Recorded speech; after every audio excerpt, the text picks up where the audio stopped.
Hello everyone, welcome back to the videos. Just wonderful to have you guys here again as always.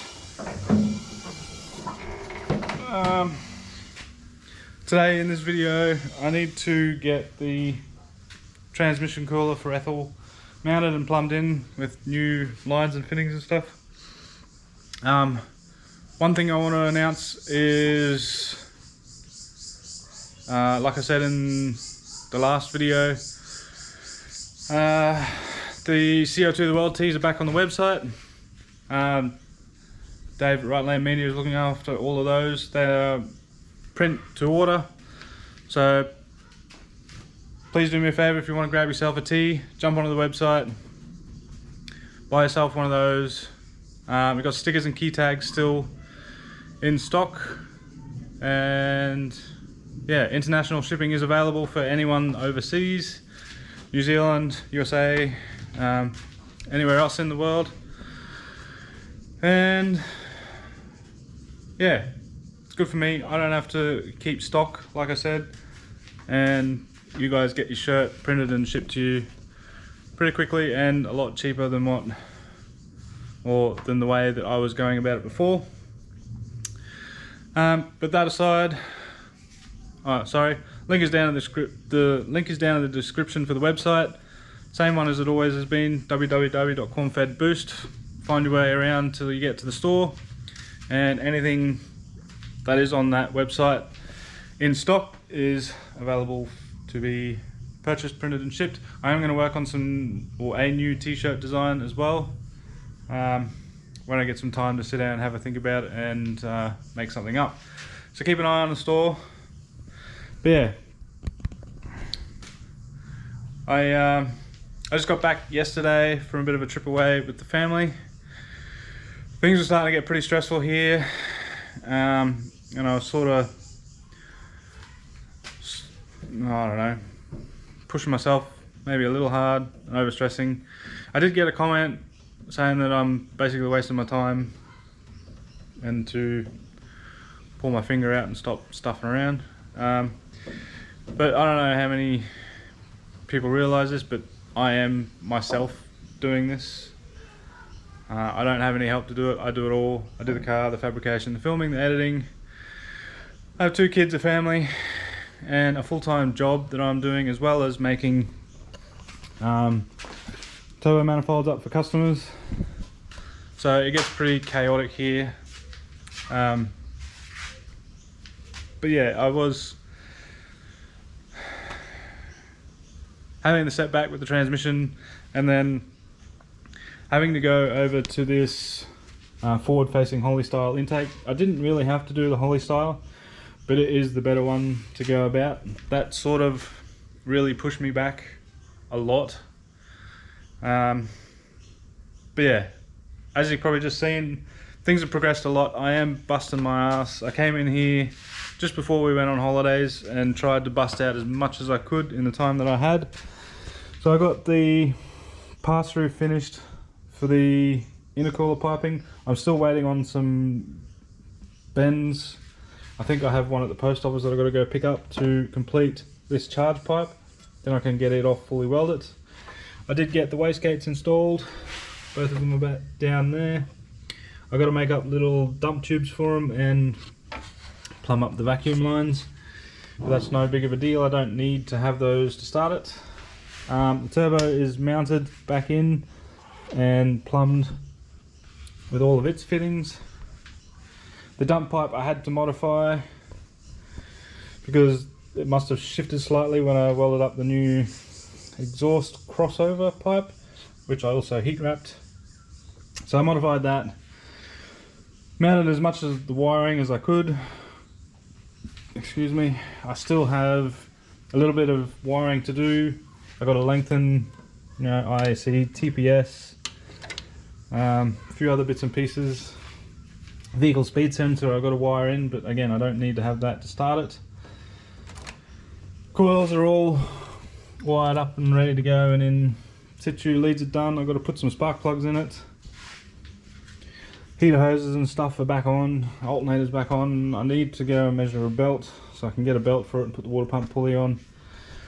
I'm still waiting for 20AN fittings. I did order straights, so now I'm either going to have to try and get a refund on the straights or just order some 45s, which is painful because if anyone's ever brought 20AN fittings, you know how bloody expensive they are. But yeah, it's coming along. I'm working through it. Realistically, I want to try and get this thing ready within a month. I want to try and do what do they call it? Road challenge, the drag challenge road trip thingy, road trip. November 5, 6 and 7. So that's what I'm aiming for. That's what I'm working towards. So hopefully I can pull it off. It probably won't be tuned, you know, properly to go there, but I'll get at least a bit of a road tune in it before I go and deal with all that at the tracks. And then maybe afterwards I'll see about really winding it up and see what she can do. Yeah, it's getting there, nearly ready to start up. Belt, a few bits of wiring. I don't really have to have that done to start it up, but I do like it because then you don't get all the intake noise. I still haven't cut my bonnet because I don't want to cut the bonnet. And yeah, once I get this transmission cooler mounted, which will be down here, I can plumb it. Once I plumb it, I can fill the transmission with oil. I also got to fill the diff. Can probably go ahead and fill the engine. I need to really put some coolant in it.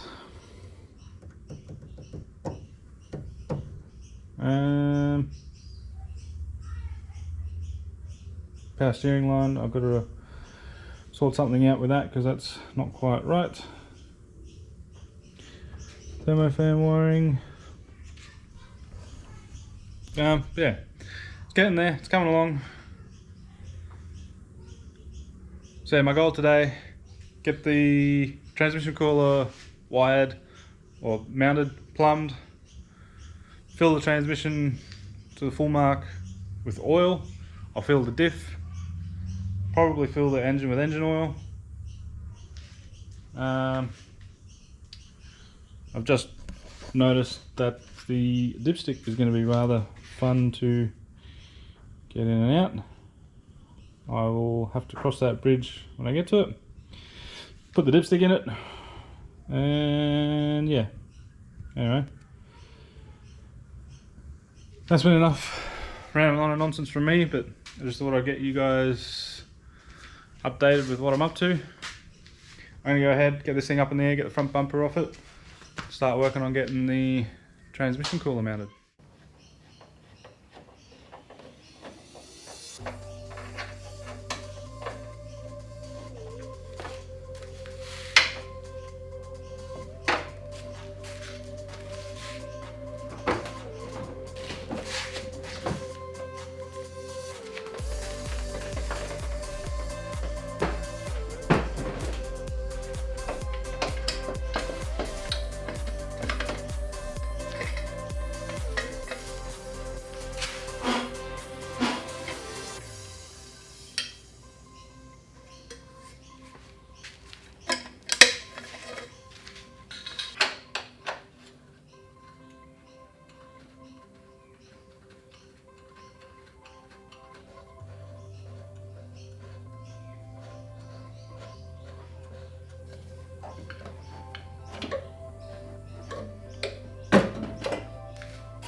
Anyway, this is the transmission cooler I got.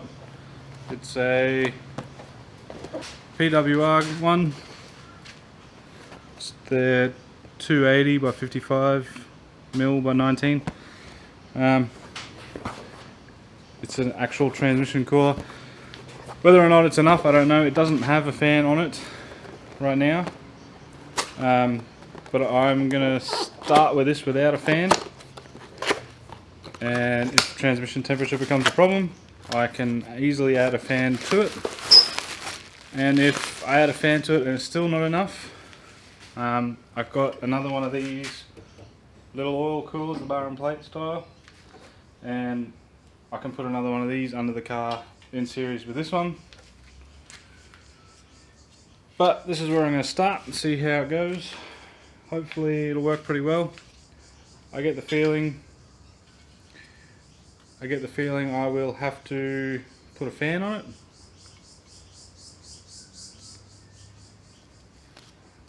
So I'm going to cross that bridge when I get to it. Alright, so there we go. Made up a couple of little L brackets,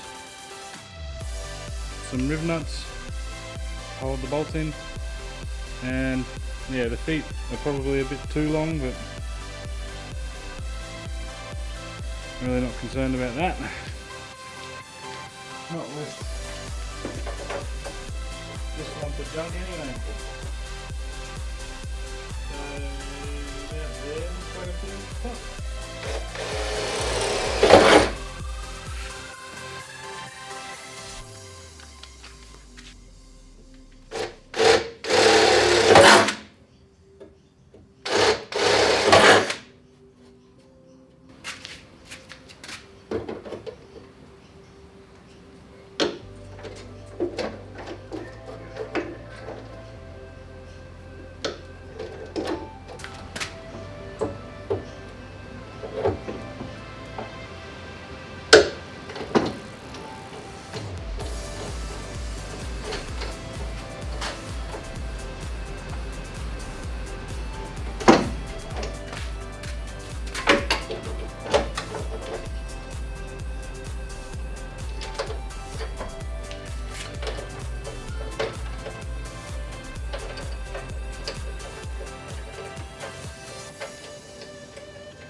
Alright, so there's the cooler lines there. They run up there and then follow the chassis rail around in the front.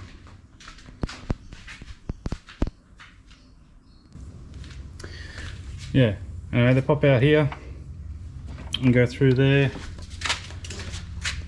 into the transmission cooler. One in there, one in there. I've got 3 brackets on it, one at the top and 2 at the bottom. So it's fairly sturdy. And yeah, still a little bit of space there that I can jam a fan into later on if it needs one. But I'm going to start with that and see what happens.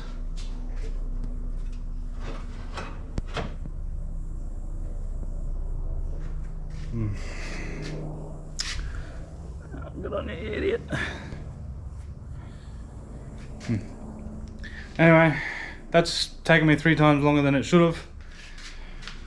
I did get the dipstick mounted. That also took me 3 times longer than it should have. I'm now extremely hot and frustrated, and I got other errands I got to go and do. So that's all I have time for today. I gotta get started on manifolds again tomorrow and from then on, so I don't know when I'm going to get to have a play with this next. Ideally I'd like to play with it tomorrow, but I've got other commitments that I've got to get done first. And then yeah, I'll come back out and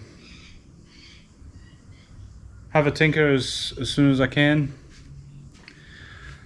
I didn't realise how hot it got in this bloody shed. I forgot what it's like in summer in here.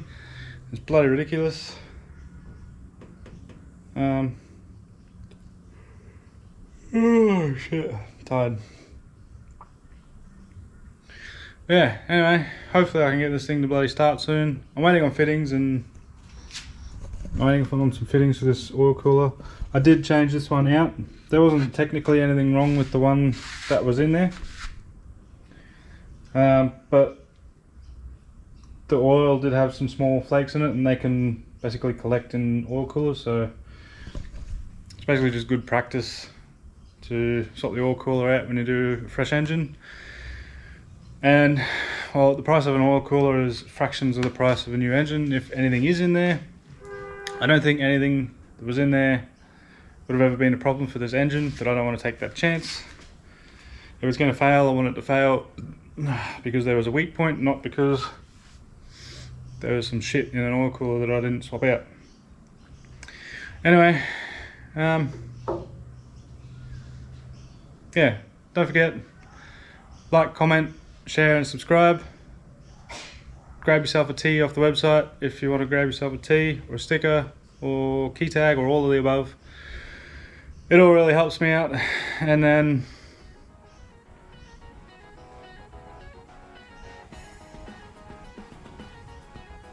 yeah, got a video there I want to edit up for my other channel, Chiefs Within the Gaming, if you want to see me hang out and play some games. I'm really dying to get back in to do some more of that, so I have to try and find the time to do that as well. But yeah, I'm pretty happy with how it's coming along. I'm on just that last little stretch that takes the last 90% to get it done. All the little bits and pieces, I'm slowly burning through it. Alright, that's where I'm going to end it today, guys. That's enough from me. Thank you all for watching. Don't forget, unleash the boost, CO2 the world, and I will see you guys in the next video. Bye bye.